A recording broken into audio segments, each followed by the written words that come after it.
Welcome back to The Price of Business. I'm your host, Kevin Price, talking to you about you and your business. As you know, Chris Kidd, he's a regular feature here on The Price of Business. He's a financial coach and consultant, helping people take their finances and their financial lives to the next level. And I love the work he does. And we're doing a lot of cool stories on the business side and the money side of sports and entertainment. And he's bringing on some great guests, as usual. And by the way, you can learn more about Chris at Chris Kidd, that's Kidd, chriskidd.com. And Chris, tell us a little bit more about what you do, and then introduce your great guest for us today.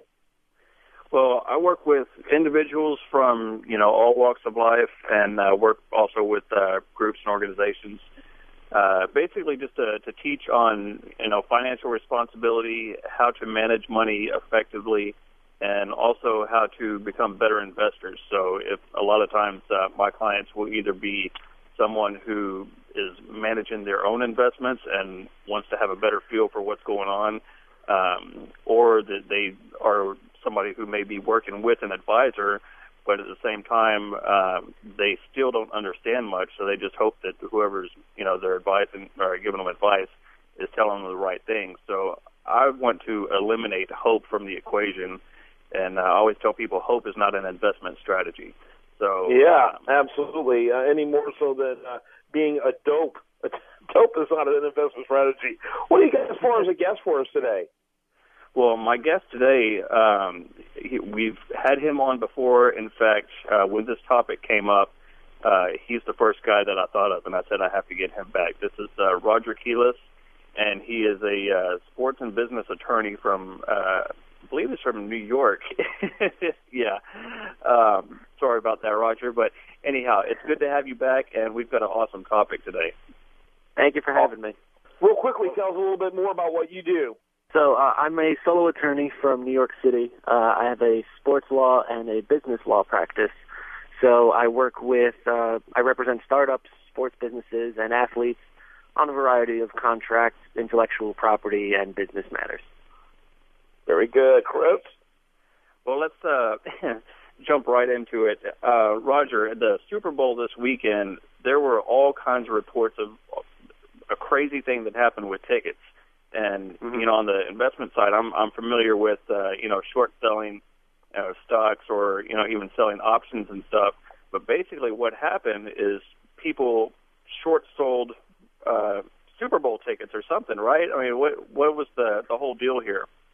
Yes, that is exactly what it is. And for those that aren't aware, so if you're short selling tickets, basically what you're doing is you have a ticket broker who is selling a ticket that they do not own yet at that time for a price above where they think the market will end up, and then they go and purchase another ticket for less than that amount that they sold it for, and they pocket the difference as profit. So what happened here is that ticket brokers grossly underestimated where the market was going to end up and sold tickets for much lower than they should have. So instead of operating at a loss, as they would have if they purchased tickets for above the values that they sold them for, a lot of these ticket orders didn't get filled. So some returned the money that the purchasers had laid out, some haven't, but needless to say, it is exactly the mess that you described it as. So did any of them actually just eat their losses and say, well, to save our reputation, we're going to cover this and we're going to buy it and just eat it? Or were people just out of luck? From what I've seen, I mean, granted, those really aren't stories that probably would get the reporting side of it. I know StubHub actually have in their terms and conditions that if a broker doesn't come through with the tickets as promised, that StubHub would then acquire replacements for the purchaser, which they did. Oh, wow. And they actually said that there were several hundred cases just through StubHub alone where they had to do this for. So I'm sure StubHub took a huge hit on having to buy all these tickets. Let me ask you what you think the fallout is going to be. What are going to be the consequences going forward? Well, I think specifically for the individuals that purchased tickets and didn't receive any sort of refund, technically they can sue based on a contract theory. So the their damages would be the amount that they laid out for the tickets, plus any other reliance damages.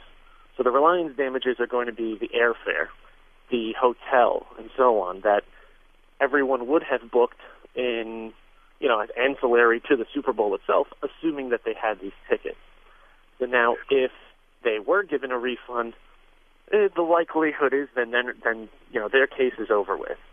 But I think what's going to upset a lot of people is, contract theory is all about just making a person whole. So if the contract is breached, then you only get the value of the contract. You don't get more than that for your inconvenience. So if you paid $500 for the tickets, all you're going to get is $500. You're not going to get $500 plus another couple thousand because, you missed out on the Super Bowl. So you can't throw in any mental anguish and stress and all the emotional problems that it caused, huh? No, not under contracts. That would be like a tort matter. Yeah, that would be a lawsuit, an additional lawsuit type of deal. But who's ever making that lawsuit is going to probably have to bear the cost of navigating that through the courts. And good luck quantifying that. Absolutely, and even beyond that, also, if anyone bringing the lawsuit is going to be operating at somewhat of a loss because they're going to have to pay their attorney, and so they're already getting a value less than what they paid for these tickets. Well, is this illegal to do it like this? I mean, it seems like I know that it'd be difficult to really verify if someone has the actual ticket or not when it's being sold online, but is this something that's illegal to do, selling something that you don't actually have possession of, just, hoping, just like the whole short sale deal? Is this illegal? Well, technically, I think it kind of toes the line with fraud.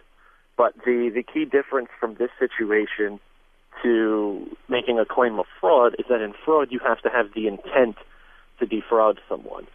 So if you're fully committed as a broker to, getting these tickets and resell it and basically passing them along to your buyer, you've already absolved yourself of all intent to defraud because you're trying to make good on your contract. So I know the Arizona Attorney General actually stated that at this point, they believe it's just a civil matter between the broker and the purchaser. But if there is an exhibited pattern and practice of this happening, in particular with one individual or one company, then you could start seeing an attorney general get into the matter of defrauding consumers and such. But do you have any idea the number of people that were affected by this? It was a significant amount. If StubHub alone had hundreds, and StubHub is probably one of the largest ticket distributors, you also have to figure individual resellers, be it travel companies, other third-party resellers like StubHub. I mean, it's large. You probably are in the several thousand range. Wow. I know they say that they got the commercial about the NFL ticket exchange and stuff like that being, the way to do it, at least promoted by the NFL. Did they have any issues, or do you know of? I haven't heard of any issues through the NFL ticket exchange. And I'm not even sure. I imagine they sell Super Bowl tickets, but I don't know if they do that or if it's just more season ticket stuff. Yeah, I mean, what's interesting is, especially with regard to the tickets for the Super Bowl, is the NFL completely controls how these tickets are distributed. So there was actually a lawsuit last year, which was dismissed about 2 weeks ago, where it was determined that only about 2% of all Super Bowl tickets are actually released to the public for purchase, and the rest is all determined by the NFL in terms of percentages, who gets what. So, like, teams get a certain percentage, the host team gets a percentage. It's kind of like an IPO. Yeah. I'm about to have to wrap it up, gentlemen. I do want to mention Roger. You can learn more about him at rrqlaw.com. rrqlaw.com. Chris Kidd, you can always find him at chriskidd.com, plus his column at priceofbusiness.com. Plus, we also have a lot of great stuff over at usdailyreview.com. Chris, about 30 seconds, your final thoughts. Yeah, this is crazy. I'm sure we'll be hearing about it for a while. It'll be interesting to see how it plays out, and definitely I'll be in touch with Roger. We'll have some more stuff from him coming up as well. Yeah, great stuff. Thanks, gentlemen. Thank you for having me. When we come back, much more for you. Do want to remind you, this content here shows up over there at usdailyreview.com, and this is The Price of Business.